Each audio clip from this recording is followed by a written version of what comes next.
ñëpp noonu lay ma te lii ki wii saa miir te lii ki wii saa wi communique sans mort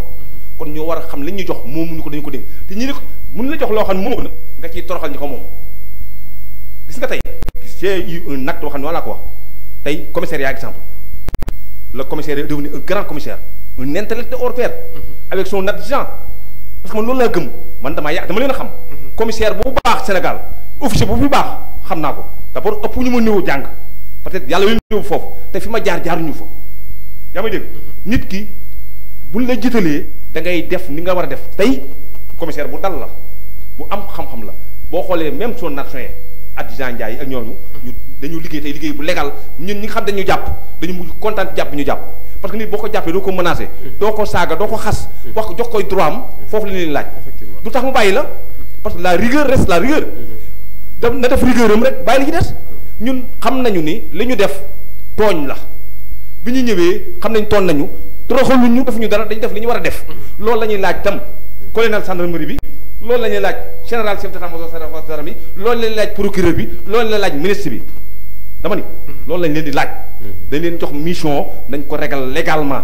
mais bu ñu la joxee mission nga def ci excès c'est trop excès baaxul di dara le commissaire la maa ngi koy gërëm di ko sant d'accord di ko wax ni réglé na un problème aujourd'hui boo xam ni c'est un grand commissaire que Dieu lui garde et lui donne la paix d'accord ba tey xam naa dinaa des foofu ku ne xam na ne aussi gis nañu le maire Alioune Sow jàpp naa ne aussi ci zone boobu la bokk mais tamit seetlu nañ ñi dafa mel ne aussi lu bari mi ngi ko ci nakarlu non xam nga le maire Alioune Sow man li ma constaté ak lu mën a am xeex bu ñu am mi ngi taxaw sa présence elle est constatée ak lu mën a am luñ ko mën a waxal musta nëbbutu musta réer xam nga ñu bokkuñu politique bokkuñu parti parce que mburoog soow la nekk moom te man ku nekk mburoog soow ànduñu maag yow man kaani gi ci biir mburoog soow laa kon tey mais gëm naa ni moom ni muy defee nii nit day jege mbokkam ay citoyen te jege na peuple ak lu mën a am même bu ko defee day ñëw taxaw assister peuple bi jël micro bi oote wax li mu gëm. waaw d'accord est-ce que maire tamit foofu moo am fa responsabilité. fan est-ce que moom tamit bu jëloon ay responsabilités comme ci zone la nekk di gëstu yu bëree bëri ndax su ma juumul aussi maire yi am na urbanisme. eaux et forêt dama dañuy wax service kii yi nu mu tudd forêt classée. le maire xam nga c'est-à-dire que man moo c'est-à-dire que nag forêt classée xam nga quel que soit alpha mënuñ ci avancer. mais juste rek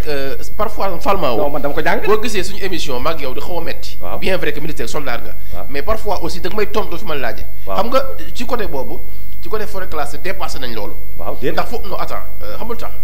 xel dafa am lu muy nangu. waaw fu askan xas ba dëkk. waaw lotissement jaar fa. ay poteaux courant nekk fa kenn mënu ko considérer comme forêt classée. loolu quelque soit alpha. wax naa la ko tey. waaw d'accord mais tey su ma nee la aussi en tant que le maire Alioune Sow mi nekk ci boobu gox ci boobu zone. waaw jàpp naa ne bi gars yi commencé ci yu bëree bëri parce que nag dañ ko waxta dee dëgg dafay doon dëgg baa la nen mais bi ñu commencé mu gis gars yi di tabax. gars yi di tabax. gars yi di tabax est-ce que moom tamit en tant que maire bu ci defoon tuuti am ci nu mu demee parce que quelque soit alpha maa ngi ko wax image gis nga plan bi nga xamante ni am nañ ko pour vous dire que lii lépp aussi bu amee que ci sa Thiès dafa am nu bindoo te aussi kenn ku ne xamal ne ngay wax parce que chaque jour jàppal ne am nañ des informations yoo xamante ni su ko indi rek ñen ñi mën na cee teg loxo mais dama tey moom lu ci waroon nekk taxawaayam bu ci njëkkoon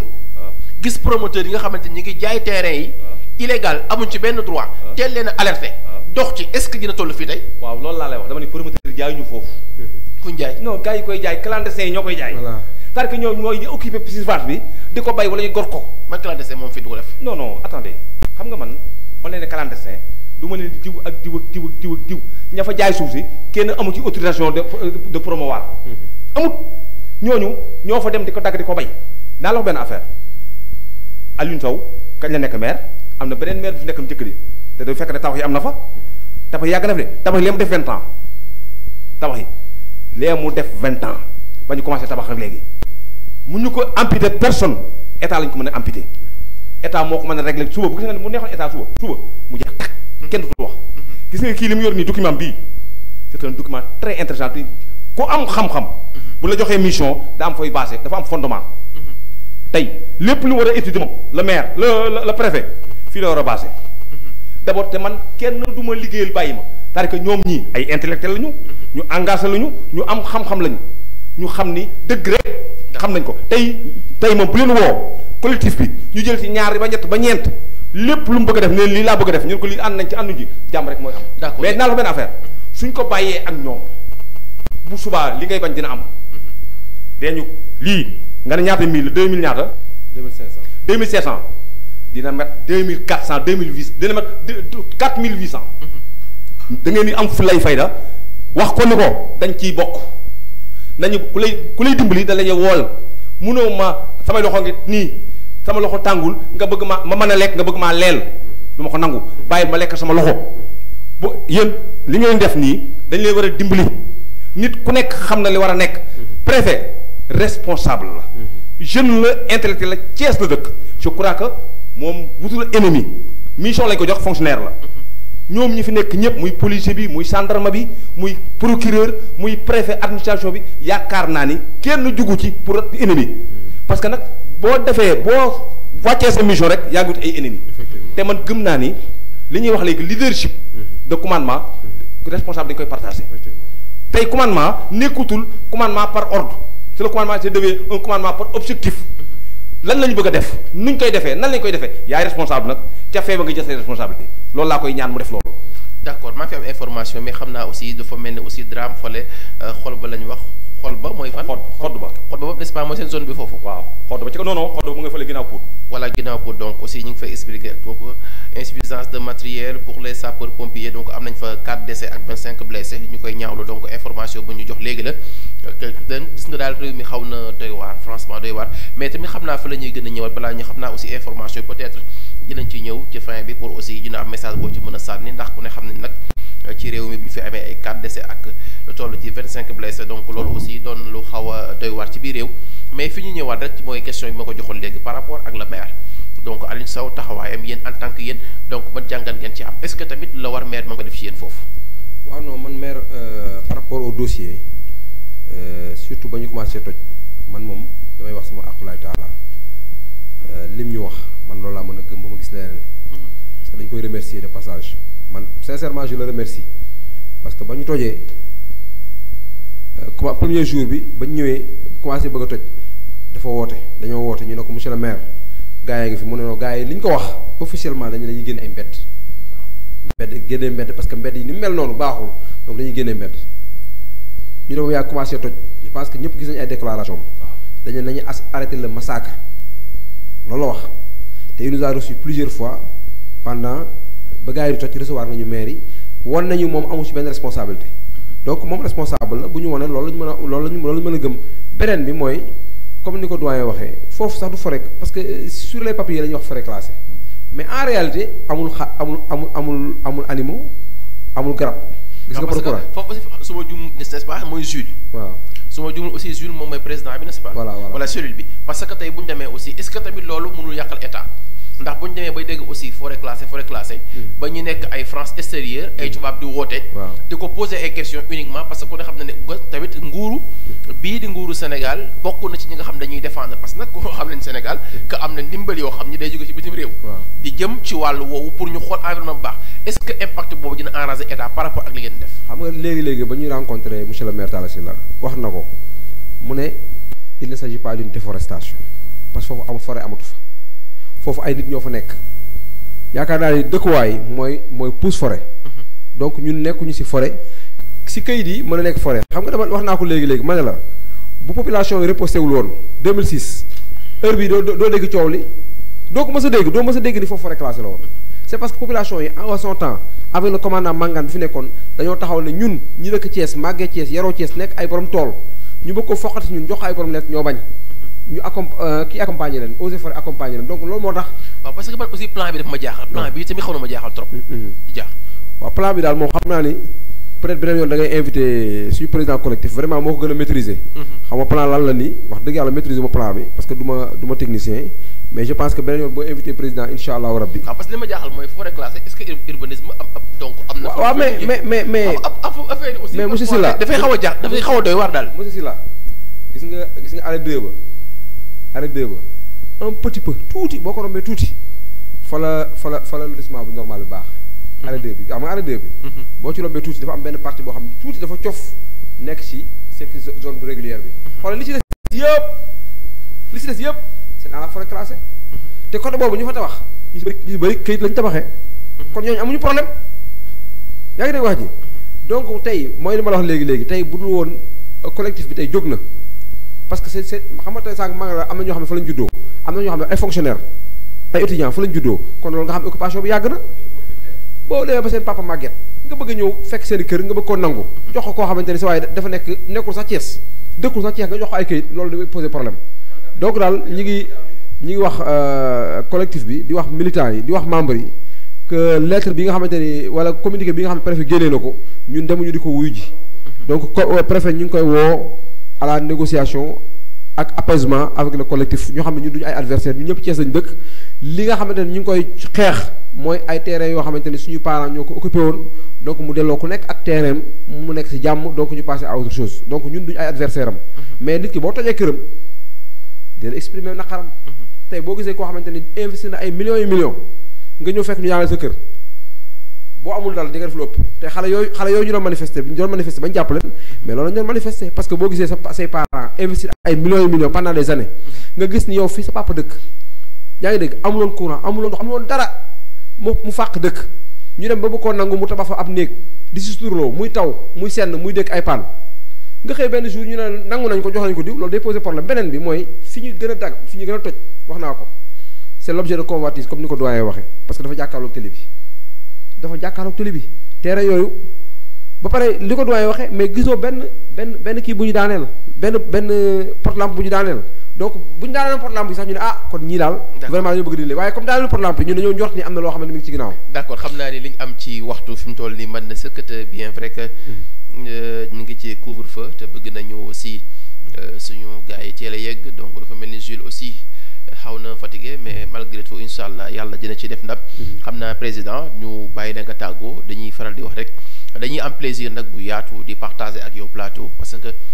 dafay wane chaque jour période bi ngay incarné donc juste parce que Sénégal bu tollee fii gis nañu li ci ëpp bu jafe-jafe amee su problème amee bu ñu la woowee téléphone da ngay ñëw. parce que jamono ji aussi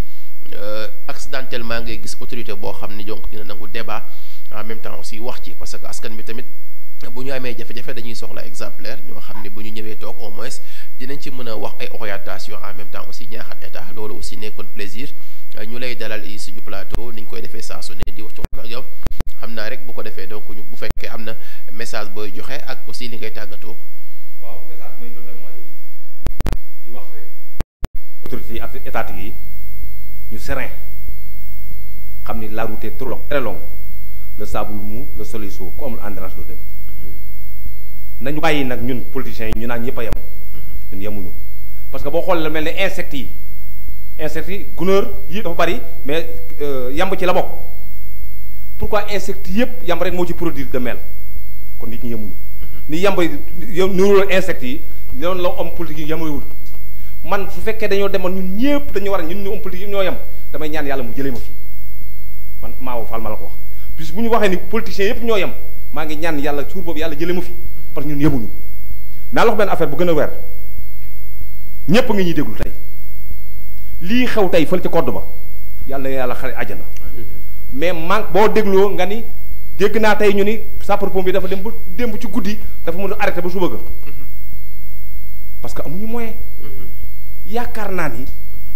lii mburoog soow yor tey te doon ko attaqué tey bu ñu ko jëlee jox ko sapeur yi problème bi réglé am déet